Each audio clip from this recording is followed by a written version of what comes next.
Sokwalisa ibingelele ababukeli bese mhlawumbe ukubanikeza namhlanje wena lesibukani lokho bekumanzi. Cela umsindo. Shenge ngiyathokoza kakhulu leli thuba onginika lona. Ngibingelele nababukeli beGula TV. Namhlanje nje shenge ngokufushane kukhona umthetho okhona manje engibona ukuthi muhle kakhulu ukuthi uma inkosi ijutshwa kuba ibe seParliament noma ibe seshamthetho noma isiphi isakhiwo njengaleso noma ikhansela kube khona embekayo hayi ngoba kuthiwa replace inkosi imbeke ngokuthi uyena ozokwathi abhekelele isizwe ngoba phela idingo zesizwe zikhona onke amalanga every day kuneyidingo zesizwe as a service delivery. Ngakho ke nalapha kwaButhelezi ngibona ukuthi angisheshe ngikwenze lokho njoba abanye bazokwazi ukuthi ngikhona ngisengilapha eParliament enkulu eCape Town. Ngase ngithi kunokuthi ukuhlonza umuntu omusha mhlambe ibamba leli lalikhona kumntwana iminyaka eminingi umpika iseButhelezi ngihlonze kokukhokta ngiphakamise ngamanye amazwi ukuthi akaqhubeke ngicela ukuthi akaqhubeke awenze lo msebenzi sahlangana ke namashenga noma kuyisinqumo sami kodwa sabonisana nabanumzana sase sithatha ke lokho kubonisana kwakusuka kimi sakusa kukhokta ukusa ku premier wathi ku premier ke nesigungu sakhe ke bavuma ke bakubusisa ke lokho kade beze ke namhlanje ukuzoletha impendulo ka premier kuleso sicelo esasenzile sokuba enze njalo bekumqoka ke ukuthi sihlangane namhlanje ukuba sibachazele kahle ukuthi kusho ukuthini lesi simo kukhona induna cishe abantu bayikhulu namhlanje abalapha babachazeleke kahle ukuthi kusho ukuthini lokhu nokuthi futhi kucace kubona ukuthi inkosi phela ikhona ukuthi nje phela ixakekile ngokuba ibele futhi ngibanikile isiqinisekiso sokuthi noma nini njoba ade vele sengikwenza ngilapha lokho bekukwenza ukuthi kube formal siwenze formal kwachazeka kimi nakukhokta nako wonke umuntu ukuthi inkosi ikhona futhi inkosi maya ngabe kwenzeka ukuthi iyabuye eParliament noma kusasa noma ngevikelizayo noma emva kweminyaka emithathu kuyoqhubeka inkosi njoba kunjalo kodwa nangalesikhathi ingekho lapha engibanike khona ukubakhuthaza ngoba ngiyazi ukuthi umntwana kade engekho phakathi kwabo isikhathi eside ongizalayo ngendaba yokuxakeka ngibaqinisekisile ukuthi kwavele kwamanje njalo ngiyalandelela ukuzwa ebambeni ukubika ise ukuthi kwenzakalana esizweni kwesinye isikhathi mangikhona ekhaya ngingene emacaleni ngisho ukuthi angisukile kubona ukuthi nje kuphela kufanele ukuthi idingo zesizwe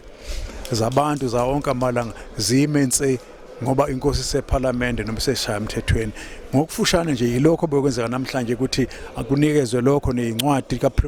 kaPremier nePremier ephuma kuPremier eyakulibamba nephuma kuPremier ezakimi nokwazisa nje ngoba kumqoko ukuthi mawuthatha inqumo njengalezi kungabe nje laba bantu kuphela abathatha isinqumo induna nesizwe bekukhona nabanye lapha abangahlanganise lutho ngokwesikhundla kodwa sibabizileyo Okunye ukugcina engikuzwe ukugcizelela indaba yokuhlukunyezwa kwabantu beingane nesimame isizwe sakhe sokuButhelezi theke induna zonke aziphume zikube igama nje lezi lishala ezweni lakho kuba ngempela kufanele baqinisekise ukuvikela lesifazane. Ngiyathokoza shenge ngoba into le sengiyijube yona ukuthi noma nini ngesigaba sami sokuba inkosi yakwaButhelezi noma isiphi esinye izigaba zami enginazo sokuba umholi mangisukuma akukho isigaba okuyothiwa akufanele uba ngikusho lokho ngoba kungena yonke indawo futhi ngendlela okugabadela ngakhona ukuthi noma kuyakuthiwa kuyakhuzwa kuyaqhubeka ngakho ke namhlanje futhi ngiphindile ngakusho lokho esizweni ukuthi ngiyanxusa njengenkosi yesisakwaButhelezi ukuthi lo nalowo indoda emzini wayo nalapha ehamba khona ayitshale lo muzwa lo onje emadodaneni abo ngoba abesifazane bahlukunyezwa abesilisa emadodaneni abo nakubo qobo lwabo ngoba sengizwile ukuthi nakwaButhelezi kwandile kakhulu ukugqimuzwa kwabesifazane ngenduku so ngibone ukuthi shenge angaliyeki lelo thuba engisebenzisa njalo manje ngasukuma ngakhuluma phambi kwesizwe ukuthi indaba yokuhlukumeza abantu besifazane nezingane asilwe sonke sibe lumbimbi silwe sibhunkule ukuthi akuphele silwe lokuba kuphele ukuthi nya siphethe shela ukuthi inkantolo eyokudluliswa kwamacala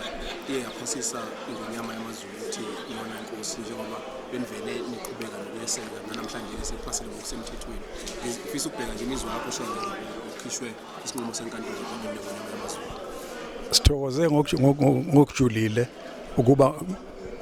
lo msindo obukhona ngesingathi inkantolo ilethe ukuthi izosiza ngoba kokwenziwa yithi lokho kusukuma indlunkulu kakhulukazi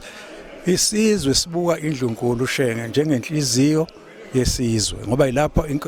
ingonyama egonwe khona njengesibane esihamba phambili. So ke mangabe inhliziyo ibuthaka umzimba ngeke uzukwazi ukuthi uphile umzimba ke kuyisizwe. Ngakho ke yonke lo msindo wenzakele siyathokoza kakhulu sethemba ukuthi nalabo mhlambe lapho busuka khona uzophela manje bese sifaka yonke energy akikho futhi le ikhathi sokugiya ukuthi khona bunqotshiwe abanye banqotshiwe behluliwe khona kunjalo ngoba phela makunecala khona kufanele bawine naba kodwa sisheshe sikwedlulise lokho bese sifaka wonke umdlandla wethu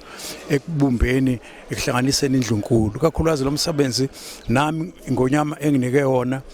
ukuba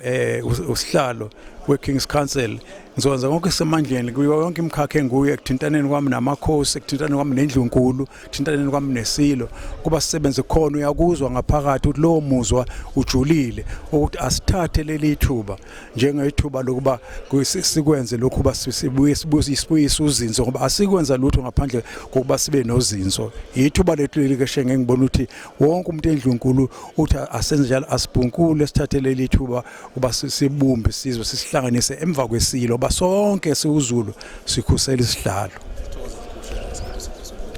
Thokoza mina sheke ngithokoza nababukeli